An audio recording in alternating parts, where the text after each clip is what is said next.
പാകിസ്ഥാന്റെ ആദ്യ ബാങ്ക് ആയിരുന്നു ഇന്ത്യയുടെ RBI. ഇവിടെ ആരും അറിയാത്ത ചില ചരിത്രങ്ങളെക്കുറിച്ച് സംസാരിക്കാൻ ഒരുങ്ങുകയാണ്.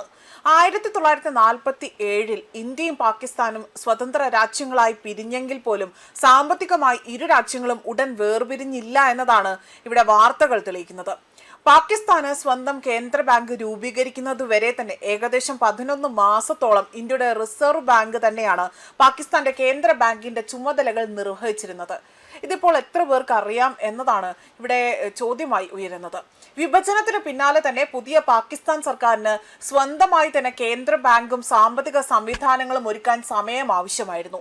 അതിനാൽ തന്നെ 1947 പ്രത്യേക നിയമപ്രകാരം RBI പാകിസ്ഥാന്റെ കറൻസി സംവിധാനവും സർക്കാർ ബാങ്കിംഗ് ഇടപാടുകളും കൈകാര്യം ചെയ്തു.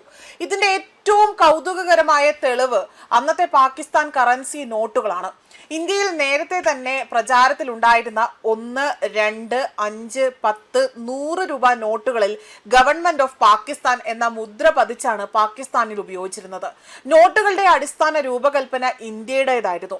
മുകളിൽ മാത്രം പാകിസ്ഥാൻ സർക്കാരിന്റെ മുദ്ര മാത്രം അതിലുണ്ടായിരുന്നു. അങ്ങനെ നോക്കുമ്പോൾ പാകിസ്ഥാൻ രാഷ്ട്രീയമായി തന്നെ സ്വതന്ത്രമായെങ്കിലും അതിന്റെ ആദ്യ സാമ്പത്തിക സംവിധാനത്തിന് ഇന്ത്യയുടെ RBIയുടെ പിന്തുണ ആവശ്യമായിരുന്നു. ഒടുവിലാണ് 1948 July 1 state bank of Pakistan പ്രവർത്തനം ആരംഭിച്ചതോടെയാണ് RBIയുടെ പാകിസ്ഥാനിലെ ദൗത്യം അവസാനിപ്പിച്ചുകൊണ്ട് തിരികെ മടങ്ങിയത്. ഒരു രാജ്യത്തിന്റെ ജനനം, പക്ഷെ ബാങ്കിംഗ് സംവിധാനം മറ്റൊരു രാജ്യത്തിന്റെ കയ്യിൽ. ഇതായിരുന്നു അവിടെ ഏറ്റവും എടുത്തു പറയേണ്ട ഒരു ടാഗ്ലൈനായി മാറിയത്. ഇന്ത്യ പാകിസ്ഥാൻ വിഭജന ചരിത്രത്തിലെ തന്നെ പലരും അറിയാതെ പോയ ഒരു അത്യപൂർവ അധ്യായം കൂടിയാണിത്. 1935 ബ്രിട്ടീഷ് ഇന്ത്യയുടെ കേന്ദ്ര ബാങ്കായി തന്നെ സ്ഥാപിതമായ RBIക്ക് കറാച്ചിയിലും ലാഹോറിലും കറൻസി ഓഫീസുകൾ ഉണ്ടായിരുന്നു. വിഭജനത്തിന് ശേഷം ഈ രണ്ട് പ്രദേശങ്ങളിലും പാകിസ്ഥാന്റെ ഭാഗമായെങ്കിൽ പോലും പുതിയ ഭരണകൂടത്തിന് സ്വന്തമായ ഒരു ബാങ്ക് രൂപീകരിക്കുവാനോ ഉദ്യോഗസ്ഥരെ നിയമിക്കുവാനോ സമയമെടുത്തു. സാമ്പത്തിക മേഖല പൂർണ്ണമായും സ്തംഭിപ്പിക്കാതിരിക്കാൻ തന്നെ പാകിസ്ഥാൻ ആകട്ടെ അവിടെ monetary system and reserve bank order 1947 പ്രകാരം RBI തന്നെ പാകിസ്ഥാന്റെയും ബാങ്കായി തന്നെ തുടരുകയാണ് ചെയ്തത്. ഈ ഘട്ടത്തിൽ RBI പൂർണ്ണമായും തന്നെ ദേശവൽക്കരിക്കപ്പെടുന്നില്ല എന്ന ഒരു പ്രത്യേകത കൂടെ ഇവിടെയുണ്ട്. അതുമാത്രമല്ല, ഈ അപൂർവ കാലഘട്ടത്തിന്റെ ഏറ്റവും വലിയ തെളിവ് അന്ന് ഇറക്കിയ നോട്ടുകളായിരുന്നു. അതായത് ഇന്ത്യയിൽ നിലവിലുണ്ടായിരുന്ന 1, 2, 5, 10, 100 നോട്ടുകൾ തന്നെയാണ് ഇവിടെ ഇന്ത്യയുടെ നോട്ടുകൾ തന്നെ ഗവൺമെന്റ് ഓഫ് പാകിസ്ഥാൻ എന്ന ഒരു രീതിയിൽ, അതായത് അവിടെ ഹുക്മാറ്റ് പാകിസ്ഥാൻ എന്നും ഇതിൽ രേഖപ്പെടുത്തിക്കൊണ്ടാണ് ഇത് വിതരണം ചെയ്തത്.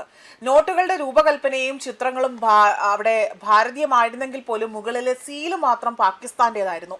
ഒടുവിൽ 1948 മെയ് 12 പുറപ്പെടുവിച്ച ഉത്തരവിലൂടെ തന്നെ പാകിസ്ഥാൻ സ്വന്തമായ ഒരു ബാങ്ക് രൂപീകരിക്കുകയാണ് ചെയ്തത്. 1948 ജൂലൈ 1 കറാച്ചിയിൽ സാഹിദ് ഹുസൈൻ ഗവർണറായി തന്നെ സ്റ്റേറ്റ് ബാങ്ക് ഓഫ് പാകിസ്ഥാൻ ഔദ്യോഗികമായി തന്നെ പ്രവർത്തനം ആരംഭിച്ചതോടുകൂടി തന്നെ പാകിസ്ഥാന്റെ സാമ്പത്തിക മേഖലയിൽ RBIയുടെ അധ്യായം പൂർണ്ണമായും തന്നെ അവസാനിച്ചു എന്നത് വേണം ഇവിടെ കരുതാൻ. 1947 ഇന്ത്യയും പാകിസ്ഥാനും സ്വതന്ത്ര രാജ്യങ്ങളായി പിരിഞ്ഞു. ആ സമയത്ത് ഇത്തരത്തിലൊരു രീതിയിൽ ഇവിടെ ഒരു വേർപിരിയൽ ഈ ഒരു രീതിയിൽ ബാങ്കുകൾ തമ്മിൽ ഉണ്ടായില്ല എന്നതാണ് മറ്റൊരു ശ്രദ്ധേയമായ കാര്യം. ഏകദേശം 11 മാസത്തോളമാണ് ഇന്ത്യയുടെ റിസർവ് ബാങ്ക് തന്നെ പാകിസ്ഥാന്റെ കേന്ദ്ര ബാങ്കിന്റെ ചുമതലകൾ നിർവഹിച്ചത്. വിഭജനത്തിന് പിന്നാലെ തന്നെ പുതിയ പാകിസ്ഥാൻ സർക്കാരിന് സ്വന്തമായി തന്നെ കേന്ദ്ര ബാങ്കും സാമ്പത്തിക സംവിധാനവും ഒരുക്കാൻ സമയം ആവശ്യമായതിനാലാണ് ഇത്തരം ഒരു സൗകര്യത്തിലേക്ക് അവർക്ക് നീങ്ങേണ്ടി വന്നത്. ഇതിലൂടെയാണ് ഇത്തരത്തിൽ ഇന്ത്യയുടെ നോട്ടുകൾ അവിടേക്ക് എത്തുകയും ഇത്തരത്തിൽ കാര്യങ്ങൾ മുന്നോട്ട് നീക്കുകയും ചെയ്തത്.